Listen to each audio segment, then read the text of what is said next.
ያለው ነገር እያንዳንዱ እንቅስቃሴ ስንፈትሸው አቅጣጫው ሌላ ነው፣ ቅርጹ ሌላ ነው እና ህዝበ ሙስሊሙ አማራው በየትኛውም ከተማ ያለ ታጠቃባት እስከ አፍንጫ ህግ የለም። ስርዓት አልባ ሆናለች ይህች ሀገር። ማንም ሰው በጉልበቱ ነው በቃ እየተዳኘ ያለው እየዳኘ ያለው። ስለዚህ ታጠቅ፣ ሰንቅ። ይሄ ይህች ሀገር እየፈረሰች ነው። የሆነ አቅጣጫ ይዟል። አባቶች በዚህ በአደባባይ ምናምን እየተሰደቡ ነው፣ እየተራከሱ ነው። በእውነት ነው የምላችሁ። የአማራ ሙስሊሞች እንዳትሸወድ፣ ታጠቅ ታጠቅ። በቃ አያገባህም። ሙስሊም ነኝ ብሎ የመጣውን በትክክል የሚሄድ ከሆነ ተቀበለው። ግን የሆነ ሊያንጓጥጥ ሊመታ ከጨዋታ ሊያወጣ ከኢትዮጵያዊነትህ ሊፈነቅልህ ከመጣ ፈንቅለው፣ ግንባሩን ፈንቅለታል። ታጠቅ። የአማራው ሙስሊም ታጠቅ ብያለሁ። ታጠቅ። እውነቱን ልንገርህ፣ በቃ ታጠቅ። እውነት ይሄ ነው። ታጠቅ። ዝም ብለህ ታጠቅማ ግድ ይላል። ታጠቅና ዝም ብለህ ቁጭ ብለህ የሚሆነውን ታየው። በዚህ ልክ ተንጓጦ በዚህ ልክ ለሀገር ዋጋ የከፈሉ ትልቅ አባታችን በዚህ ልክ አንጓጠው ሰድበው አንቋሸዋላል። ወንድም ጋር ተቀላቅለህ ያዝ ከመሳሪያ ይዘህ ዘመቻ ሙፍቲ በዚህ ሳምንት አማራ ክልል መደረግ አለበት። ህዝበ ሙስሊሙ ነግነገ ከድንጋይ እስከ ሾክ ይዘህ መዝመት አለብህ። ራስን ማስከበር አለብህ። መጅሊስ ላይ ያለውን ፈንቅላ አስወጥተህ የራስህን ሰው ማስቀመጥ አለብህ። አንተ የንጉስ ቤተሰብ እኮ ነህ፣ ሃይማኖት አክባሪ እኮ ነህ። ዘመቻ ሙፍቲ መጀመር አለበት።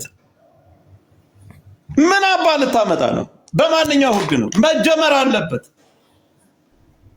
ትጥቁ እንደው እስከ አፍንጫችን አለ። ግባ አማራ ክልል። ይሄንን ለማስነሳት ያለብህ ሙስሊም ይሆን ከአማራ ሙስሊም ይሆን አንገትን እየደፋ ሁሌ ትቀጠቀጣለህ፣ ትታረዳለህ፣ ትቀልዳለህ። ምን አይነት ጨዋታ ነው የምትጫወቱት? በዚህ ጉዳይ ላይ በሃይማኖት የሞተን ሰው እንኳን ሞተ እያላችሁ መሳደብ ከጀመራችሁ በህይወት ያሉትን እኮ ልታርዱ እኮ እያረዳችሁ ነው፣ እየጨፈጨፋችሁ ነው።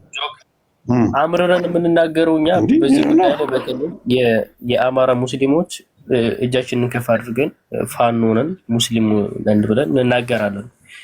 እኔ በአሁኑ ሰዓት እኔ በራሴ አንዳንድ የኤዲት የተደረገ በሚሰራ በፋኖ አንዳንድ ድምጾች ላይ እንትን ስል ኑሮ ያለው ሲሸወር ኑሮ ያለው።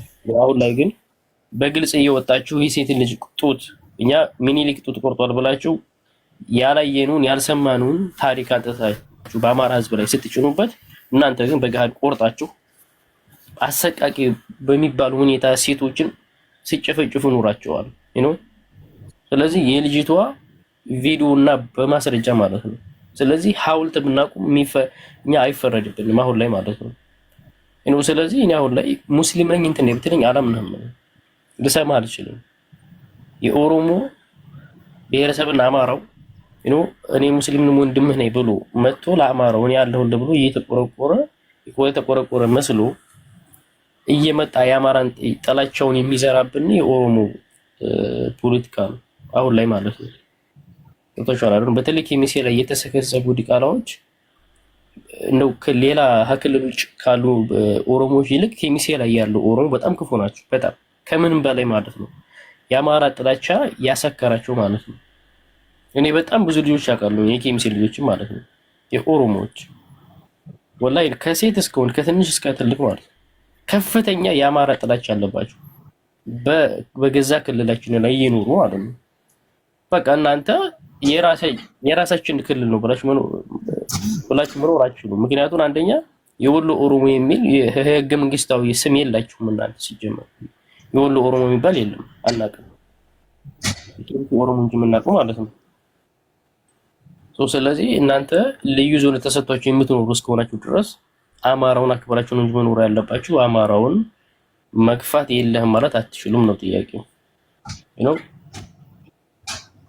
ስለዚህ አጉርቻ ላይ ይሄው ልጆካ እዛ ላይ የሚገርም ነገር ኦሮሞ ውስጥ ይሄ ማን ነው ክርስቲያንም ቢሆን የዋቃም እምነት የሚሆን ሙስሊም የሚሆን ጴንጤ የሚሆን አንድነታቸውን የሚገርም ነገር እዛ ኦሮሚያ ክልል ውስጥ እንደዛ አይነት ነገር ብታነሳ አጀንዳ አይሰማህም በእምነት ማለት ነው። ምክንያቱም ኦሮሞን እንብለው ነው የሚያምኑት እነሱ። ከእምነት ይልቅ ኦሮሞነትን አበልጠው የሚኖሩ ኦሮሞዎች ናቸው በአሁኑ ሰዓት እነሱ ማለት ነው።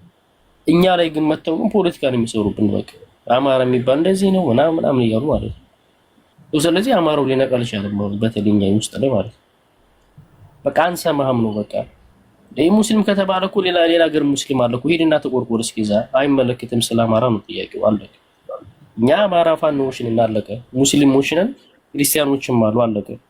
ስለዚህ የማንነጣጠል የተዋለደ ማህበረሰብ እስከሆነ ድረስ ራሳችሁ አጥፋችሁ የራሳችሁን እንትን ይዛችሁ እኛ ላይ ስትመጡ የምትከፋፍሉበት ምንም አይነት ምክንያት የለም። ችግር እንኳን ቢፈጠር መፍታት የምንችለው የአካባቢ አባቶች የሰፈር አሉ ሽማግሌዎች ማለት ነው። እነሱ ናቸው መፍታት የሚችሉ ችግር እንኳን ቢፈጠር ማለት ነው። በእምነት ግጭት ነው የእምነት ግጭት አሁን ኡስማን